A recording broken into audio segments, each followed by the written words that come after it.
அனைவருக்கும் வணக்கம். இன்னைக்கு வாஸ்து குறிப்பில் தென்மேற்கு பகுதியை நம்ம பார்க்க போகிறோம். தென்மேற்கு பகுதி என்பது தெற்கும் மேற்கும் சேர்கின்ற பகுதி தென்மேற்கு பகுதி. இந்த தென்மேற்கு பகுதி அப்படிங்கும்போது தெற்கு என்றால் தென்றல் அப்படிங்கும்போது ஆரோக்கியம் சார்ந்த விஷயமாகவே இருக்கிறது. ஆரோக்கியம் சார்ந்ததுன்னு வச்சுக்கோங்களேன். அப்ப ஆரோக்கியம் அப்படிங்கிறது உடல்நிலையை சீராக வைக்கக்கூடியதுதான் நமது ஆரோக்கியம். அப்படிங்கும்போது இந்த தென்மேற்கு பகுதி எப்பயுமே மேடாகவே இருக்க வேண்டும். அங்கு பள்ளம் இருக்கக்கூடாது. சுவர்கள் கோணல் மணலாகவும் இருக்கவே கூடாது. பொதுவாகவே நீர் அங்க தேங்காமல் நம்ம பாதுகாத்து கொள்ள வேண்டும் வச்சுக்கோங்களேன். நீர் எங்கேயுமே தேங்கவே கூடாது. அந்த இடத்துல நம்ம கீழ்நிலை தொட்டி அப்படிங்கிற ஒரு தொட்டி நம்ம அங்க அமைக்கவே கூடாது. அதே மாதிரி அந்த பகுதி எதுக்கு சார்ந்தது அப்படின்ட்டா, நம்மளுடைய பகுதி கிழக்கு நோக்கி நம்ம நிற்கும் போது அந்த பகுதி கிழக்கு பகுதியும் நமக்கு முகமா இருக்கக்கூடிய பகுதி. அதே மாதிரி தென்மேற்கு பகுதி பார்த்தீங்கன்னா முதுகு தண்டு பகுதியாக கருதப்படும். அப்ப அந்த இடத்துல பிரச்சனை வரும்போது நமக்கு எது சார்ந்த பிரச்சனைகள் வரும்? முதுகுத்தண்டு, முதுகு, இது மாதிரி பிரச்சனைகள் வர்றதுக்கு வாய்ப்பு அதிகமாக இருக்குதுன்னு வச்சுக்கோங்களேன். அப்படிங்கும் போது எப்பயுமே தென்மேற்கு பகுதி எப்படி இருக்கணும் அப்படின்னா, பெட்ரூம் மட்டும் மாஸ்டர் பெட்ரூம் தென்மேற்கு பகுதியில் இருக்கணும். ஆனா அங்க என்ன இருக்கக்கூடாது? ஓப்பன் இருக்கக்கூடாது. அந்த ஓப்பன் இருக்கவே கூடாதுன்னு வச்சுக்கோங்களேன். ஏன்னா தென்மேற்கு பகுதியில் ஒரு மாஸ்டர் பெட்ரூம் இல்லாத ஒரு வீடு அப்படிங்கிறது வாஸ்துக்கு அப்பாற்பட்டு அமைக்கப்பட்ட வீடாகவே இருக்குன்னு வச்சுக்கோங்களேன். ஏன்னா வடகிழக்கு பகுதி அப்படின்றது பகுதி அன்பு, அழகு, ஆர்வம் இதெல்லாம் கொண்டுள்ள பகுதின்னு வச்சுக்கோங்களேன். அதோடைய இணைப்பு பகுதி தான் தென்மேற்கு. அங்க சந்ததி விருத்திக்கான ஒரு இடமா இருக்கு. அதுதான் மாஸ்டர் பெட்ரூம் நம்ம அமைச்சிக்கணும். இப்போ பாத்தீங்க அப்படின்ட்டா தெற்கு பத்து வீடுக்கு மேற்கு பத்து வீடு அமைக்கும் போதுதான் நமக்கு அங்க கொஞ்சம் பிரச்சனை அதிகமா இருக்குது. ஏன் அப்படின்னா, தெற்கு பார்த்த வீடு அமைக்கும் போது ஃபர்ஸ்ட் இடத்துல ஹால் கொடுத்துருவாங்க. தெற்கு பகுதியில் அப்படியே ஹால் கொடுக்கவே கூடாது. ஹால் கொடுக்காம நம்ம அந்த இடத்துல மாஸ்டர் பெட்ரூம் கொடுத்து இந்த பக்கம் தென்கிழக்குல கிச்சன் கொடுத்து சென்டர் பகுதியா நம்ம பார்த்து உச்ச பகுதியில நம்ம வாசல் வைக்கிறது தான் ஒரு சிறந்த முறையாக எடுத்துக்கணும்னு வச்சுக்கோங்களேன்.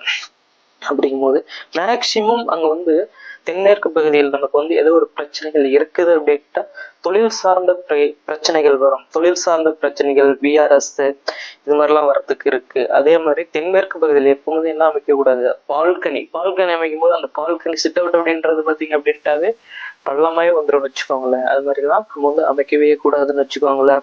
அதுவும் முதுகுத்தண்டு, ஒரு ஆணினுடைய முதுகுத்தண்டு பாதிக்கிறதுக்கு மிகப்பெரிய ஒரு வாய்ப்பா இருக்குது அப்படிங்கிறத மட்டும் நம்ம தெரிஞ்சுக்கணும். ஏன்னா வாஸ்து அப்படிங்கிறது சில பேர் நம்பக்கூடியதாக இல்லை என்றாலும் வாஸ்து பிரகாரம் மட்டுமே நம்மளுடைய முன்னோர்கள் வாழ்ந்த வீடுகள் எல்லாமே இருக்கு. இந்த வாஸ்து அப்படிங்கிறது எதை சார்ந்தது? நம்மளுடைய உறவுமுறைகளை சார்ந்தது, நம்மளுடைய உடல்நலத்தை சார்ந்தது, நம்மளுடைய மனநிலையும் சார்ந்ததுதான். நம்ம உடல் எப்படி அமைகின்றதோ அதே போலதான் நம்மளுடைய வீடும் அமையும். நம்மளுடைய வீடு எப்படி அமைகின்றதோ அது போன்றுதான் நம்மளுடைய நோய்களும் அமையும் அப்படிங்கிறத மட்டுமே நம்ம தெரிஞ்சுக்கணும். ஏன்னா வாஸ்து அப்படிங்கிறது இங்க முழுமையான ஒரு காற்றோட்ட பகுதியாக அமைத்துக் கொள்ள வேண்டும். அந்த முழுமையான காற்று அப்படிங்கிறது ஆரோக்கியம் சார்ந்தது. அந்த ஆரோக்கியம் எங்கிருந்து வருது அப்படின்ட்டா தென்றல் எங்கிருந்து வருது? நம்ம தெற்கு பக்கம் இருந்து வருது. அதுதான் தென்மேற்கு பகுதி. அதுவே ஜோதிட ரீதியாக நம்ம பார்க்கும்போது தெற்கு பகுதி செவ்வாயும் அந்த தென்மேற்கு பகுதி ராகுவும் மேற்கு பகுதி சனியோட ஆதிபத்தியமாவும் இருக்குன்னு வச்சுக்கோங்களேன். அப்ப நிலத்துக்கான அதிபதி செவ்வாதான். அப்ப தெற்கு பகுதி நிலம் சார்ந்தது. ராகு அப்படிங்கிறது கூம்புவடியும் போன்றவர். அதே மாதிரி சனி அப்படின்றவர் பாத்தீங்க அப்படின்ட்டு இருட்டு குறிக்கக்கூடிய கிரகம். அப்ப இருட்டு குறிக்கக்கூடிய கிரகங்கள் இரண்டு. ஒன்று சனி பகவானும் ஒன்று ராகு பகவான். மேலுள்ள இருட்டு அப்படின்ற சனி பகவான், கீழே தோண்ட போகக்கூடியவர் ராகு. அதுதான் இருள் கிரகமாகவே நமக்கு இருக்குது. அதனாலதான் நம்ம எப்பவுமே தென்மேற்கு பகுதியில் என்ன அமைக்கணும்? மாஸ்டர் பெட்ரூம் அமைச்சிக்கணும் அப்படிங்கிறது நம்மளோட வாஸ்து. இந்த வாஸ்து பிரகாரம் நம்ம ஒரு வீட்டை அமைக்க முடியும் போது அங்க பணம் நமக்கு கிடைக்கதே இல்லையோ, ஒரு வீட்டில் நமக்கு நிம்மதியும் ஆரோக்கியமும் இருந்தாலே நம்ம இது இரண்டும் நமக்கு சேருகின்ற போது அங்க என்ன இருக்கலாம்? பணம் ஈஸியாக நம்ம வந்து சம்பாதிச்சு விடலாம் அப்படிங்கிறது தான் நம்ம வந்து முக்கியமா எடுத்துக்கணும். ஏன்னா நீர் அங்க ஏன் தேங்கக்கூடாது அப்படின்ட்டா, நீர் தேங்கும் போது அந்த இடம் வந்து பள்ளம் சார்ந்து இருந்தால் மட்டுமே தான் நமக்கு வந்து எப்படி இருக்கும், நீர் தேங்கணும். அதே மாதிரி தென்மேற்கு பகுதிகள் சில இடங்களில் அங்க வந்து பூஜை ரூம் எல்லாம் அமைக்கிறாங்க. அது மாதிரி இந்த சில இடங்கள்ல பூஜை ரூம் அமைக்கவே கூடாது. தென்மேற்கு பகுதியில் எக்காரணம் கொண்டும் பூஜை ரூம்கள் அமைக்கவே கூடாதுன்னு வச்சுக்கோங்களேன். அதே மாதிரி வடகிழக்கு பகுதியிலும் நம்ம பூஜை ரூம் அமைக்கவே கூடாது. பூஜை ரூமை எங்க அமைச்சிக்கணும் நம்ம அப்படின்றத அடுத்த வீடியோல நம்ம பார்ப்போம். அதே மாதிரி தென்மேற்கு பகுதி அப்படின்றது சந்ததி விருத்திக்கான இடமாக நம்ம எப்பயுமே எடுத்துக்கணும். சரிங்களா? ஏன்னா தென்மேற்கு பகுதி நமக்கு வந்து பாதிப்பு வரும்போது என்ன ஆகுது அப்படின்ட்டா, தொழில் முடக்கம், கண்டிப்பா தொழில் முடக்கமாவே ஆயிருதுன்னு வச்சுக்கோங்களேன். அதே மாதிரி விஆர்எஸ் விருப்ப ஓய்வு, நம்ம வந்து அங்க வந்து நிறைய பேர் விருப்ப ஓய்வு வாங்கியிருக்காங்க. அவர்களோட விடயம் நம்ம வந்து பார்க்கும்போது இந்த தென்மேற்கு பகுதி மிகப்பெரிய ஒரு பாதிப்புக்குள்ளாகிறது அப்படிங்கிறத நம்ம பார்க்கிறோம். அதே மாதிரி விரோதிகளுடைய பயம் அதிகமா இருக்கும்.